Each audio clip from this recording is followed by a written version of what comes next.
हिंदू धर्म में गजलक्ष्मी व्रत अर्थात महालक्ष्मी व्रत का विशेष महत्व होता है। इसे श्राद्ध पक्ष की लक्ष्मी व्रत भी कहा जाता है।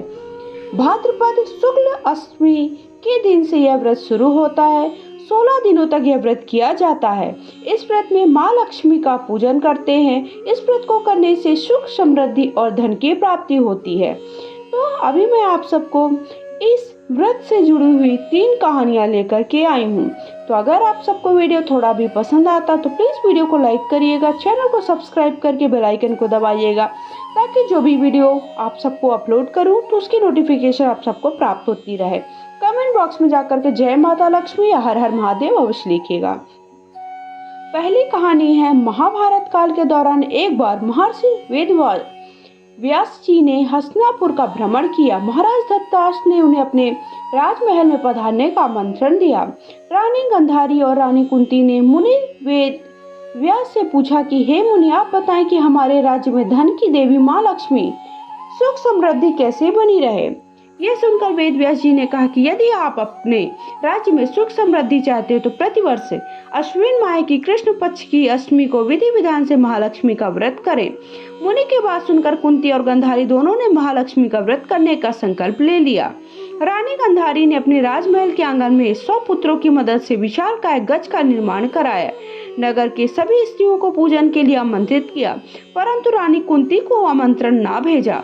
जब सभी महिलाएं गांधारी के राजमहल पूजन के लिए जाने लगी तो कुंती उदास हो गई। माता को दुखी देखकर 5 पांडवों ने पूछा कि माता, आप उदास क्यों हैं? तब कुंती ने सारी बात बता दी। इस पर अर्जुन ने कहा कि माता, आप महालक्ष्मी पूजन की तैयारी कीजिए, मैं आपके लिए हाथी लेकर आता हूँ। ऐसा कहकर अर्जुन इंद्र के पास गए और इंद्रलोक से अपनी माता के लिए रावत हाथी लेकर आए। जब नगर की महिलाओं को पता चला कि रानी कुंती के महल में स्वर्ग से रावत हाथी आया है तो सारे नगर में शोर मच गया। हाथी को देखने के लिए पूरा नगर एकत्रित हो गया। सभी को विवाहित महिलाओं ने विधि विधान से महालक्ष्मी का पूजन किया। इस व्रत की कहानी को 16 बार कहा जाता है और हर चीज या पूजन सामग्री 16 बार चढ़ाई जाती है। ये हो रही आप सबकी पहली कहानी। दूसरी कहानी, पौराणिक कथा अनुसार प्राचीन काल में एक बार एक गांव में गरीब ब्राह्मण रहता था। वह भगवान विष्णु का परम भक्त था। एक दिन उसकी भक्ति से खुश होकर भगवान विष्णु ने उसे दर्शन दिया। मनचाहा वरदान मांगने को कहा। ब्राह्मण ने कहा कि उसके घर में हमेशा लक्ष्मी का वास हो। इस इच्छा को जानने के लिए विष्णु जी ने कहा कि लक्ष्मी जी को प्राप्त हो सकती हैं, लेकिन उसके लिए उसे थोड़ा सा प्रयत्न करना होगा। भगवान विष्णु ने कहा कि मंदिर के सामने एक स्त्री रोज आती है और यहाँ आकर अपने उपले पाथती है। तुम बस अपने घर उन्हें आने का निमंत्रण देना। वह स्त्री ही देवी माँ लक्ष्मी है। अगर वह स्त्री तुम्हारे घर आती है तो तुम्हारा घर धन धान्य से भर जाएगा। इतना कहकर भगवान विष्णु अदृश्य हो गए। अगले दिन सुबह 4 बजे ब्राह्मण मंदिर के सामने बैठ गया। जब धन की देवी माँ लक्ष्मी उपले पाथने आई तो ब्राह्मण ने अगले घर अपने आने का निवेदन किया। ब्राह्मण के व्यक्तित्व को सुनकर लक्ष्मी जी समझ गई कि वे सब विष्णु जी की किया धारा आया है।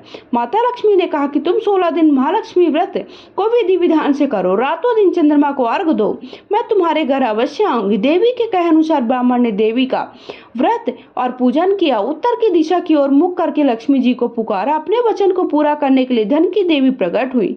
उन्होंने गरीब ब्राह्मण के हर कष्ट को दूर किया और घर को सुख संपत्ति से भर दिया। इस प्रकार से जो कोई महालक्ष्मी का व्रत करता है उसके घर से गरीबी दूर होती है और दरिद्रता भी नष्ट हो जाती है, सुख संपत्ति बनी रहती है, उसके सारे कष्ट दूर हो जाती हैं। इस प्रकार मैंने महालक्ष्मी व्रत की आप सबको दूसरी कहानी सुनाई है।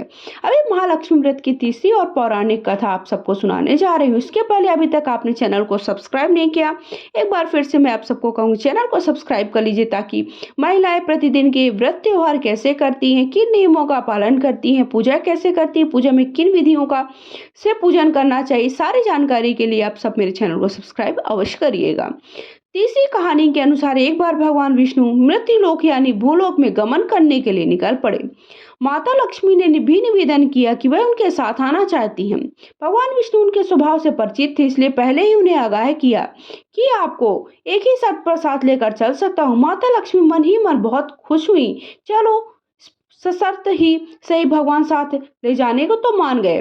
माता फटाक से बोली, मेरी सारी शर्तें आपकी सारी शर्तें मुझे मंजूर हैं।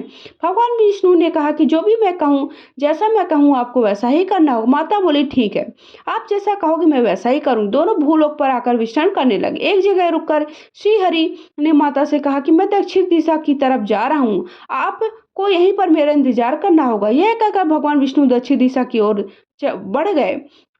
अब माता को जिज्ञासा हुई कि दक्षिण दिशा में ऐसा क्या जो भगवान विष्णु वहां मुझे लेकर नहीं जाना चाहते। माता का स्वभाव भी बहुत ही चंचल है।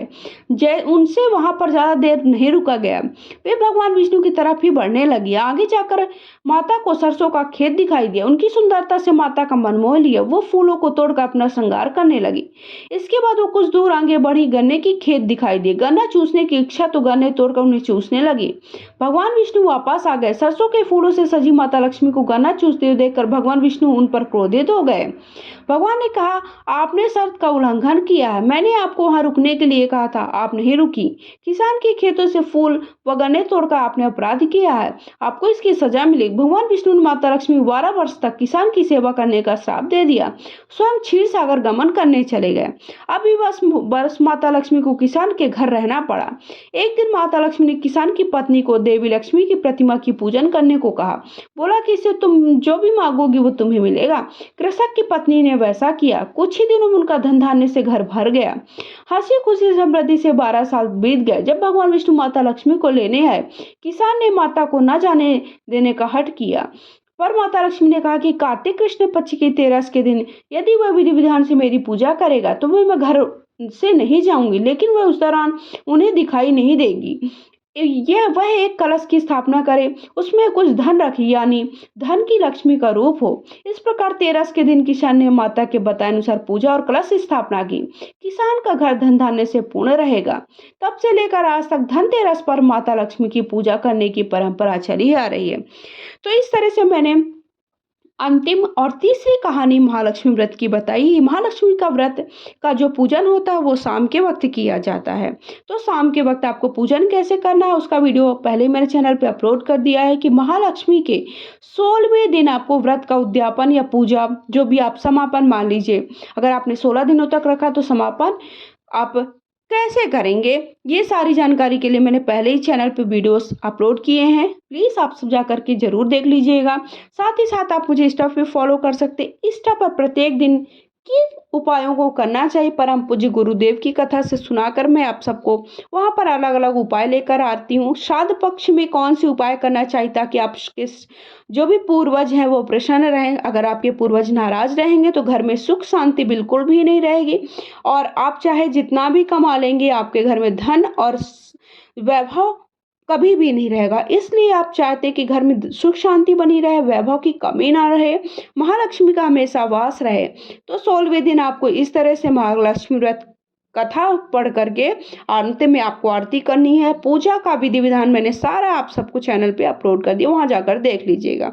आई होप आप सबको वीडियो पसंद आया होगा, सारी जानकारी मिल गई है। तो वीडियो को लाइक करें, चैनल को सब्सक्राइब करें, कमेंट बॉक्स में जाकर के जय हो माता लक्ष्मी या ओम नमो भगवते वासुदेवाय नमः या ओम महालक्ष्मी नमो नमः या फिर हर हर महादेव, जिनके आप आराध्य, जिनका आप पूजन करते, जिनको बहुत ज्यादा मानते हैं, उनका नाम अवश्य लिखिएगा। बोले हर हर महादेव, जय हो माता लक्ष्मी की।